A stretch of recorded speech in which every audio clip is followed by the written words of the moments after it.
Hello, my fellow Montians, and welcome back to a broadcast from the bunker. Today's hot topic, how does the velocity of a stream cause erosion? Remember we said water was the number one erosional agent? Well, we're going to look further into that today. Today's due now, numbers 36 and 37 in the GC. All right, meet me there.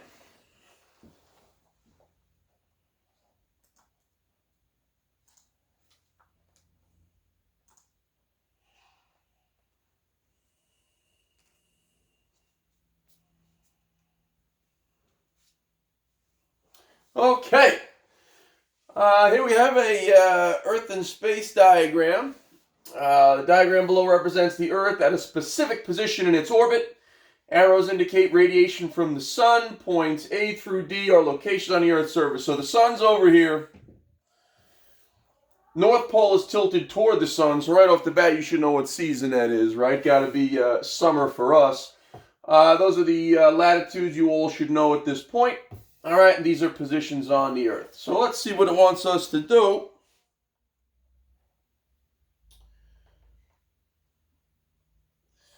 Okay, which diagram below best represents the path of the sun on this date as seen by the observer location C?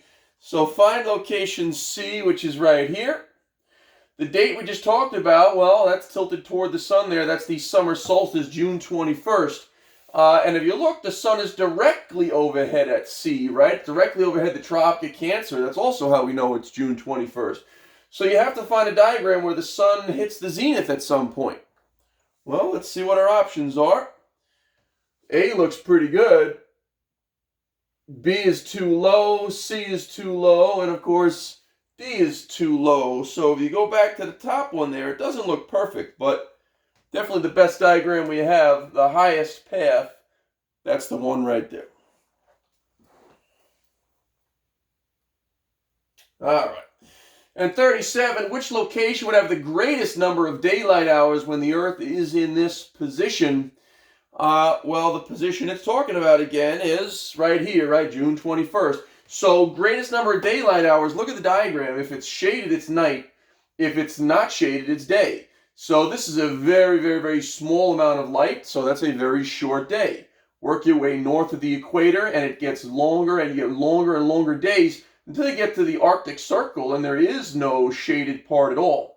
But there's no letter there as an option. So the best one you could choose, of course, is D. That would be your longest day, probably about 20 or so hours of daylight and about 4 hours of night. Okay, so position D.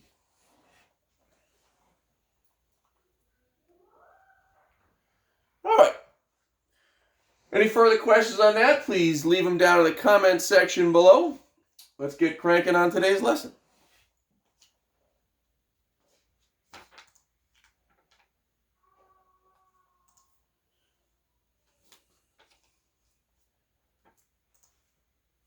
Okay. All right, there is a homework assignment up. It's a castle weathering and erosion intro. Please get it done by Friday. I posted it yesterday, so you have a couple days on that.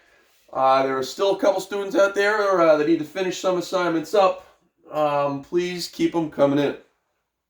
Okay. Why are some parts of this river moving faster than others? Watch closely, and you'll see different speeds in the river.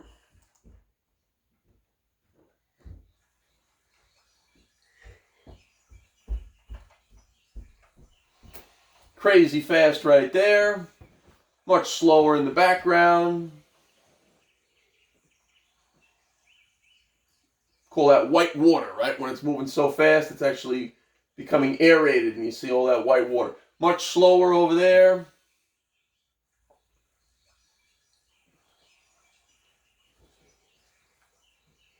All right, you can see all the different speeds in the river. How comes you get all these different speeds, right? Think of reasons why that might be. Okay. So why were different parts flowing at different rates? Well, take a look at this diagram here. Here you have that white water, the pictures rather. Here you have a little bit, and different scenarios there. Well, what are some of the differences? Well, first off, slope is huge, right? The gradient. The steeper the land is, right, the faster the water is going to go. And of course, the faster the water goes, the more erosion you're going to get. A new term for you, discharge. That's the amount of water in the stream, and the greater the discharge, the faster it's going to go. And of course, the faster it goes, the more erosion it's going to get. You get a lot more discharge after rains, right? All that water has to go down into the river, so the rivers get higher, they get more water, and they flow faster, and you get flooding and, of course, more damage. And then, of course, there's the channel, the shape of the river. Is it curvy? Is it straight? Is it wide? Is it narrow? All of these things will affect the speed. Is the bottom of the river smooth or rough? And this will all affect the speed of a river. All right? Meanders, right? Does it have curves? And if it does, it's going to slow it down a bit.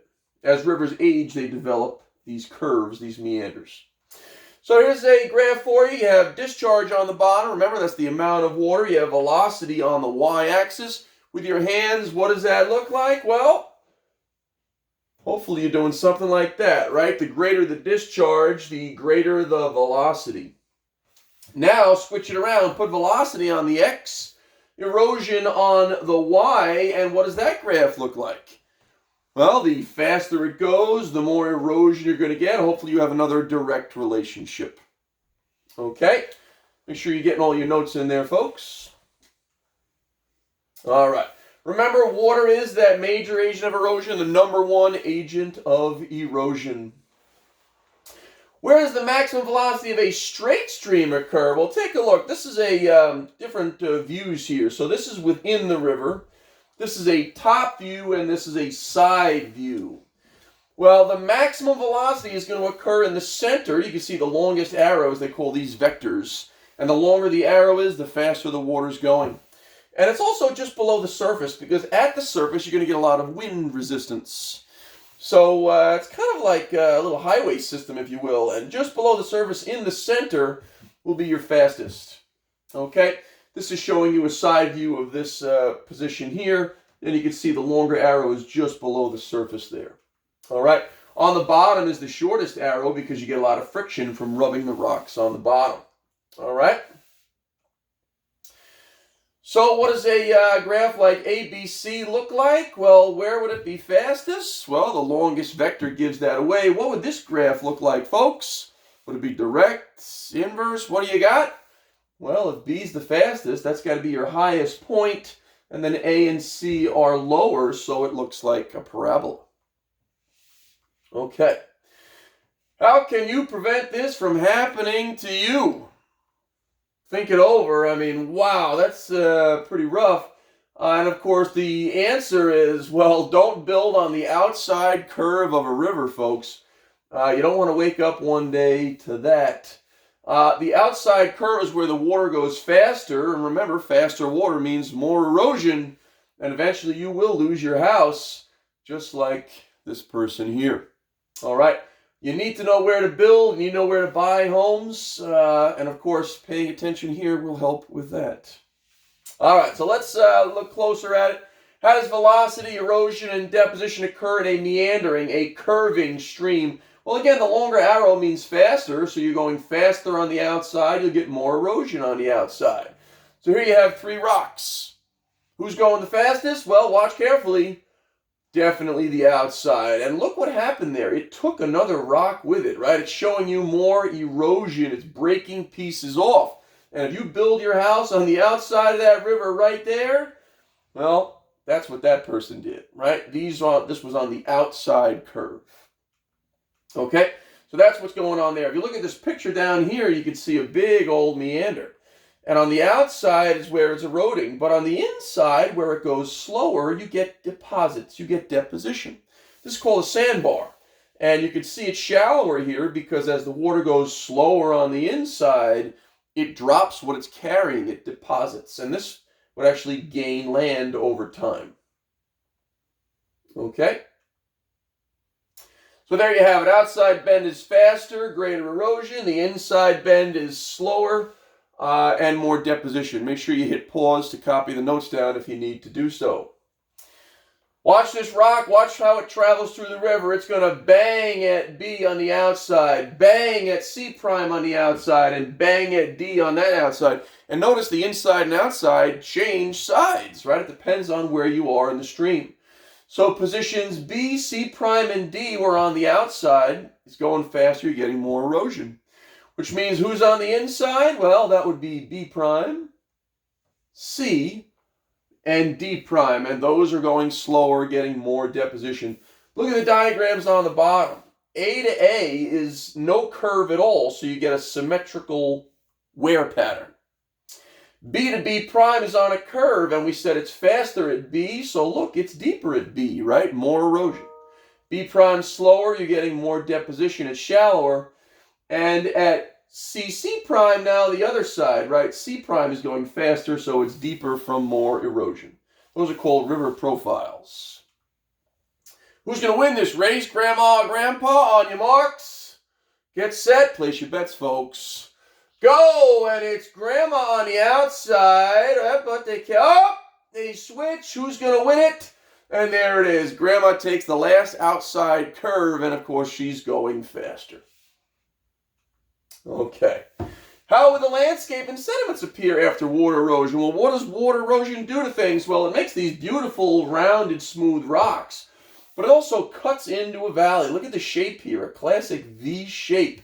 River gives you a V shape. You really see it over there, right? Classic V shape with those curvy meanders in the center there. So they'll carve out a V-shaped valley as they erode the landscape. They'll make particles nice and smooth and round. Okay. Collection of river rock right there. Looks like it's probably a basalt, right? Nice dark. Looks like a fine texture there. Probably, most of them, probably a basalt. All right, so in your GC you have 3 profiles. You have to figure out where the profile goes on the river. So please take a minute and do that.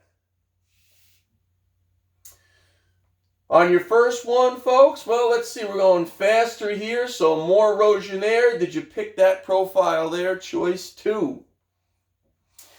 This one will switch sides, right? Faster at B prime, so hopefully you picked choice 1 on those. And over here, all right, almost perfectly symmetrical. There's no curve at that point just yet, and you get this balanced profile. When the river enters a lake, it's going to slam into the lake. It's going to slow down, and you'll get lots of deposition here. And you've probably heard of the delta, right? The Mississippi Delta. Well, that's where the Mississippi River slams into the Gulf of Mexico, and all of that sediment gets deposited, and they call it a delta. Okay. All right, let's sum it up. The diagram below shows a section of a meander, a curve in a stream. The arrows show the direction of stream flow. So without even looking at the choices, you know this is the outside, I hope, at this point. Definitely more erosion. You can see the bank getting cut, inside getting deposited. So what do we have here? The stream bank on the outside of the meander is steeper because, again, it has to be going faster and more erosion. Are you going to build your house over here? No. All right. That's where I build, right over there. Okay. How about this one here? The map below shows the area surrounding a meandering stream. Where are you getting the erosion? Where is the outside curve? And where do you have it? Is it at A? No. The outside, of course, over at B. And that's where you're getting most erosion. All right.